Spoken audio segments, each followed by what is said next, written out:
Hi friends, good evening. உங்கள் வீட்டில் உள்ள கிட்ஸுக்கும் இந்த மாதிரி கார்டனிங்கில் வந்து இன்ட்ரெஸ்ட் வேணும்னா நீங்களும் இந்த மாதிரி சின்ன சின்ன விஷயங்கள் செய்யும்போது அவங்கள கூடவே வச்சுக்கோங்க.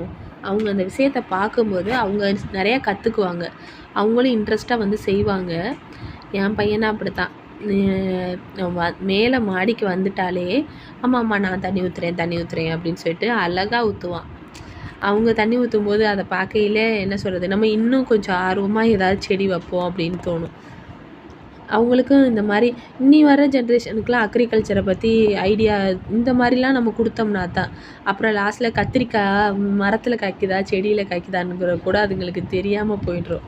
அதனால் சின்ன சின்ன விஷயம்லாம் நம்ம கற்றுக் கொடுப்போம். அப்படி வீட்டில் கற்றுக் கொடுத்தா தான் அவங்களுக்கும் ஈஸியாக என்ன சொல்கிறது எல்லாத்த பற்றியும் அவங்களுக்கும் தெரிஞ்சுக்க முடியும். நான் அப்படித்தான் நினப்பேன். இந்த விஷயத்தை எந்த ஒரு விஷயமா இருந்தாலும் நல்ல விஷயம், எந்த ஒரு விஷயமாலும் லேர்ன் பண்ணுறது நல்லது. இந்த மாதிரி லேர்ன் பண்ண விடுங்க. அது படிப்பு மட்டும்தான் இருக்கணும் அப்படின்னா இல்லை, இதுவும் ஒரு எக்ஸ்ட்ரா ஆக்டிவிட்டீஸ் தான்.